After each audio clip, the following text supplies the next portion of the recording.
अंकुर अपने पिता की मौत के बाद अपनी माँ के बहुत करीब हो गया था। वो अपनी माँ के साथ एक दोस्त की तरह रहता था। इधर साधना एकदम हॉट दिखने वाली औरत थी। वो 55 की उम्र में 35 की नजर आती थी।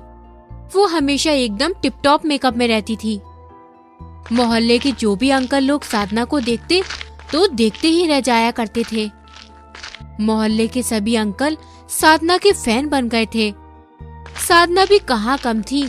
वो भी बालकनी में आकर मोहल्ले के लड़कों को अपना हुस्न का जलवा दिखाकर चली जाती थी। साधना पूरे मोहल्ले में हॉट आंटी के नाम से मशहूर थी। वो एकदम रंगीले मिजाज की औरत थी। एक दिन अंकुर शादी करके अपनी बीवी तान्या को अपने घर लेकर आता है। साधना अपने हाथ से बहू का घूंघट उठाते हुए बोलती है, अरे अंकुर, तू तो एकदम पटाखा बहू लेकर आया है। इसे देखकर तो मेरी जवानी के दिन याद आ गए। बहू, जब मैं किसी भी रास्ते से गुजरती थी मुझे देखकर लोगों के मुंह में पानी आ जाता था। और बहू, जब मैं इस घर में आई थी तो मेरी सूरत देखकर तुम्हारे ससुर जी के साथ साथ उनके दोस्त भी मुझ पर फिदा हो चुके थे। अरे माँ, तू फिर से अपनी जवानी के किस्से लेकर बैठ गई। आपकी जवानी के चक्कर में कहीं हमारी जवानी यहीं खड़े खड़े बीत ना जाए। हमें जाने दो माँ, आज हमारी सुहाग रात है। बेटा, इतना उतावलापन अच्छा नहीं है। अरे माँ, बस भी करो। ये देखो, तुम्हारी बहू कितनी देर से खड़ी है। ठीक है बेटा, तुम अंदर बहू को लेकर जाओ। मैं तुम्हारे पिताजी से बात करके आती हूँ। फिर अंकुर तान्या को अपने कमरे में ले जाता है। अंकुर रोमांटिक होकर गाना गाता है, लग जा गले के फिर ये हंसी रात हो न हो। तभी तान्या बोलती है, ये माँ जी को भी इस उम्र में भरी जवानी के दिन याद आ रहे हैं। इस उम्र में भी अपनी जवानी को जाने नहीं दिया है उन्होंने। अरे यार, माँ ना थोड़े खुले विचार की औरत है। उनकी शादी के 2 साल बाद ही पिताजी का देहांत हो गया। उनकी जवानी की कई इच्छा अधूरी रह गई, इसलिए कभी कभी उन्हें अपनी जवानी के दिन याद आ जाते हैं। क्या ससुर जी टपक चुके हैं? तो माँ जी किससे बातें करती हैं फिर? अरे वो पिताजी की फोटो से बात करती है, और कोई बात नहीं है। बड़े अच्छे घर में शादी हुई है मेरी। यहाँ सभी खुले खुले लोग पड़े हैं। कहीं मैं भी यहाँ खुल ना जाऊँ। अरे माँ को साइड में रखो ना। अब चलो सुहाग रात एंजॉय करते हैं। मैं अभी कपड़े चेंज करके आती हूँ, तब तक आप तैयार हो जाओ। तान्या एक प्यारी सी नाइटी पहनकर वहाँ आती है। उसको देखते ही अंकुर रोमांटिक अंदाज में उसके करीब जाता है। तभी तान्या बोलती है, पहले लाइट तो बंद करो। अंकुर जैसे ही लाइट बंद करने जाता है तो खिड़की से झांकती अपनी माँ को देख लेता है और गुस्से में बोलता है, अरे माँ, तुम यहाँ क्या कर रही हो? क्या माँ? माँ कहाँ है? साधना खिड़की से ताकते हुए पकड़े जाने पर साधना का मुंह उतर जाता है। वो अपने आप को बचाने के लिए कमरे में आकर बोलती है, अरे वो बेटा, तेरे पिताजी से बात करने पर उन्होंने बोला कि बहू की इस घर में पहली रात है, कहीं बहू डर न जाए। बस मैं यही देखने आई थी। हम बच्चे हैं क्या? अपना ख्याल खुद रख सकते हैं। आप कैसी हरकतों से हमारी सुहागरात तो होने से रही। आपका बेटा तो ये है, पर लगता है आप चाहती नहीं कि हमारा बेटा हमारी गोद में खेले। इसलिए आप प्लीज जाइए और जाके सो जाइए।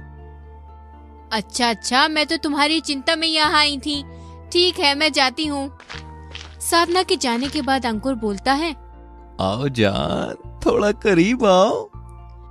अरे तुम तो चुप ही रहो। तुम्हारी माँ जरूर किसी न किसी कोने से देख रही होंगी, इसलिए मुझे अब सोने दो और तुम भी चुपचाप सो जाओ। अंकुर मिन्नतें करने लगता है, पर तान्या उसकी एक नहीं सुनती और सो जाती है। अरे यार, माँ ने तो हमारी सुहागरात की बैंड बजा के रख दी। फिर सुबह होती है। तान्या अपनी सास के लिए चाय लेकर आती है। तान्या देखती है कि साधना पड़ोसी के शर्मा जी के साथ खूब हंस कर बातें कर रही होती है। अरे साधना जी, अंकुर हनीमून पर नहीं जा रहा क्या? तुम्हें याद है ना, जब हम लोग हनीमून पर गए थे तो हमने कितनी मस्ती की थी। हाँ शर्मा जी, वो भी क्या दिन थे। ये बात सुनकर तान्या चौंक जाती है और तान्या माँ से पूछती है, क्या माँ जी आप शर्मा जी के साथ हनीमून पर गई थी? अरे नहीं बहू, वो हमारे कहने का मतलब था कि जब हम घूमने गए थे तब की बात है ये। फिर तान्या अंकुर को जगाने जाती है। अंकुर, तुम्हें सोने से फुर्सत नहीं है। वाह, तुम्हारी माँ शर्मा जी के साथ अपनी जवानी के दिन याद कर रही हैं। इतनी उम्र में शर्मा जी के साथ कैसी कैसी बातें कर रही हैं वो। अरे क्या हो गया, वो दोनों अच्छे दोस्त हैं बस। तुम भी ना बगैर बात के अपना सर खपा रही हो। अब मुझे सोने दो यार। तुम सोते रह जाना, वहाँ तुम्हारी माँ जवानी के चक्कर में किसी के साथ भाग ना जाए। हे भगवान, कैसे खानदान में मेरा पाला पड़ा है। तान्या अपने ससुराल की सभी जिम्मेदारियों को संभाल लेती है, सिवाय अपनी सास के। तान्या साधना के रंगीन अंदाज से बेहद परेशान रहती थी। इस तरह कुछ दिन गुजर जाते हैं। एक दिन तान्या जब बाजार जा रही होती है, तब उसकी पड़ोसन उससे पूछती है, तो बहन कैसी हो? ठीक हूँ, वो माँ सत्संग में गई है ना, इसलिए मैं बाजार सब्जियाँ लेने जा रही हूँ। अरे बहन, तुम भी ना बहुत नादान हो। वो सत्संग के बहाने शर्मा जी के साथ कहीं घूमने गई होंगी। तुम्हारी सास पूरे गांव में एकदम बदनाम है। सभी लोग जानते हैं कि इस उम्र में शर्मा जी और साधना के बीच लप्पा झप्पा चल रहा है। तान्या ये सब सुनकर आश्चर्य से चकित हो जाती है। इधर शाम हो जाती है, पर साधना घर वापस नहीं आती। तो तान्या परेशान होकर अंकुर से बोलती है, अंकुर, सुबह से शाम हो गई, माँ जी सत्संग से वापस ही नहीं आई। अंकुर माँ को ढूंढने जा रहा होता है। तभी साधना शर्मा जी के साथ हंसते हुए घर में आती हैं। माँ जी, आपके लिए हम कितने चिंतित थे और आप शर्मा जी के साथ हंसते हुए आ रही हो। बहू, वो सत्संग में शर्मा जी भी गए थे, तो हम बातों में इतना मगन हो गए कि हमें समय का पता ही नहीं चला।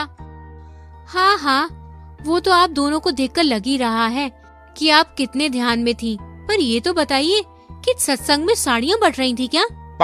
नहीं बहू, पर क्यों? क्योंकि आप घर से जो साड़ी पहनकर गई थी, ये तो वो साड़ी नहीं है। अरे अरे अरे वो बहू, मैं ना।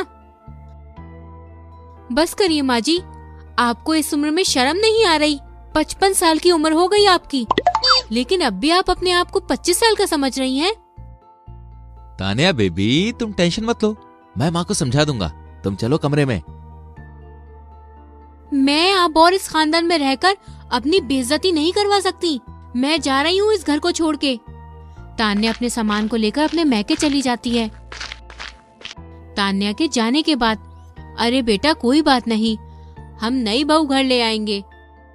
अब बस करो माँ, मेरी जगह आप ही दूसरी शादी कर लो।